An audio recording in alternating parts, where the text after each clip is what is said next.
You are listening मन कही with Gurtej.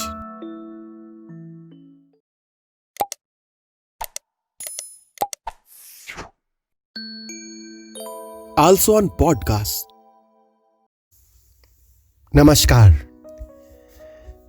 कभी कोशिश की है कभी बिना लबों के मुस्कुराने की, और कभी कोशिश की है कि बिना आवाज के ऊंचे गाने गाने की, और यूं ही बेवजह बाहें फैला के खड़े रहने की कि कोई आएगा और आपको गले लगा लेगा, कोई आपकी मुस्कुराहट को बड़ी सी हंसी में बदल देगा और आपके गीत के तराने को किसी लोक गीत में बदल देगा जो सदियों तक लोगों की जुबान पर चढ़ा रहेगा, जिसे कोई तब गाएगा जब उसकी रूह की प्यास खुद प्यासी हो गई होगी और कोई स्वाति नक्षत्र की बूंद उसे तृप्त कर देगी।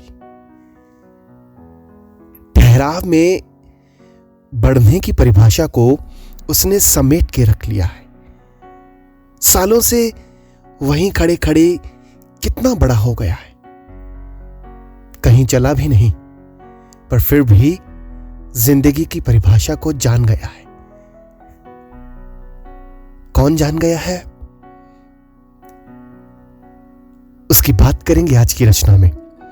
और आज की रचना का नाम है नीम का पेड़।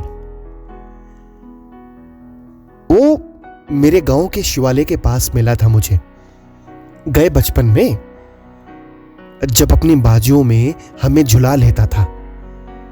कभी हम गुस्से में आकर उसे पत्थर मार देते, पर वो कुछ ना कहता, वो शांत रहता, मूक, एकदम मूक, किसी शून्य की तरह। किसी चिड़िया के संग उड़कर वो मेरे शहर के पास आ गया था। वो दोनों खुशी के गीत गाते रहते, पर किसी ने उनके गीतों को लिखने की कोशिश ही नहीं की। बड़ा नाजुक सा था वो। कभी बस प्यार से उसकी तरफ देखा तो वो बस किसी सूफी की तरह अपनी मस्ती में झूमते नाचते ही मिलता। कुछ दिन उसे ना बुलाता तो वो किसी बच्चे की तरह पल में मुरझा जाता। उसका व्यक्तित्व, उसका किरदार मैं समझने की कोशिश करता रहा, पर वो जो बाहर से दिखता था वो अंदर से नहीं था। तूफानों से लड़कर अकेले किसी योद्धा की भांति खड़े रहना उसने मुझे सिखाया था। वो हार के भी जीत जाता, पर रहता मेरे आसपास, मेरे संग, मेरे अंदर समा गया था उसका कोई अंश, जैसे उसके अंदर कोई विशाल जगत समाया हुआ था। वक्त बदलता गया, पर वो न बदला, क्योंकि बदलना वो उसकी फितरत में नहीं था। वो अपने असूलों, अपने जज्बातों को बांटता हुआ वहीं खड़ा था, मेरे शहर के बाहर। पर अब धीरे धीरे मेरा शहर बढ़ रहा था, किसी विशाल दैत्य की भांति जो सबको निगल रहा था। कल जब मैं एक काम के सिलसिले में शहर से बाहर गया तो वो मुझे कहीं दिखाई नहीं दिया, क्योंकि इस आधुनिकता की दौड़ में सड़कें चौड़ी हो रही थी, 4 लेन, और वो 4 लेन दैत्य उसको निगल गया, मेरे पेड़ को निगल गया। जब मैं वापस आया तो मैंने देखा उसी जगह ऊपर आसमान में वही चिड़िया जो उसके बीज को कभी अपनी चोंच में लेकर आई थी, वो आज फिर एक बीज को अपनी चोंच में लेके घूम रही थी, ताकि उसको कहीं किसी मिट्टी में दबा दे, और फिर जब वो पेड़ बड़ा होकर खुशी से झूमे तो उसकी शाखाओं पे अपना आशियाना बना ले।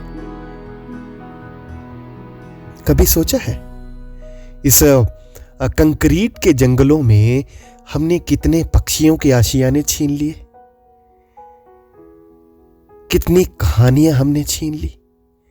सड़कों के आसपास, सड़कों पे किनारों पे लगे वो वृक्ष, वो वट वृक्ष, वो बरगद के पेड़, वो शीशम के पेड़, जिन्होंने 1947 से लेकर 2020 तक बहुत कुछ देखा, वो सब कुछ उनके साथ चला गया। कंक्रीट का दैत्य उसको खा गया। इस आधुनिकता के दौर ने हमसे कितना कुछ छीन लिया है ना। उसने तो अपना काम कर दिया, पर मैंने क्या किया? उस छोटी सी चिड़िया ने। यह सवाल रात भर मेरे मन में गूंजता रहा कि मैं क्या करूं। आज एक हफ्ता बीत गया है।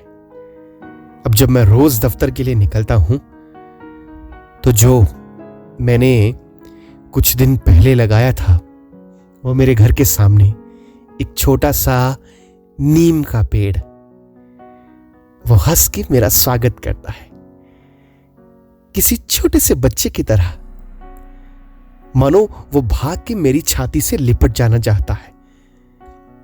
एक बात कहूं, वैसे सच में कितनी कविताएं, कहानियां, गजलें, नाटक, एहसास, क्या कुछ नहीं समाया हुआ इन पेड़ों में, है ना।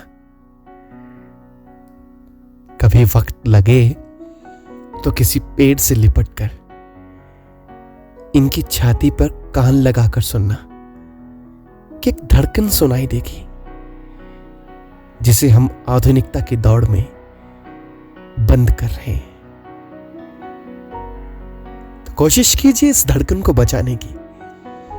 अगर इनकी धड़कन चलती रहेगी तो हमारी धड़कन चलती रहेगी।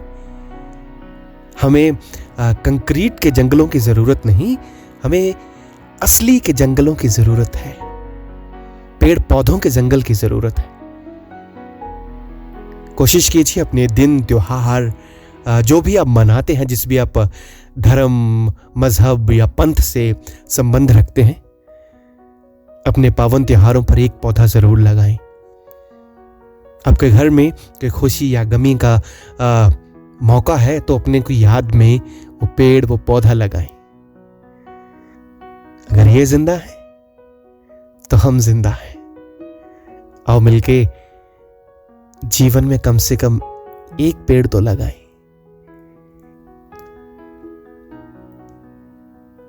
तो ये थी आज की मेरी रचना, नीम का पेड़। तो फिर किसी कविता, कहानी, रचना या बातों के साथ आपसे मुलाकात करूंगा।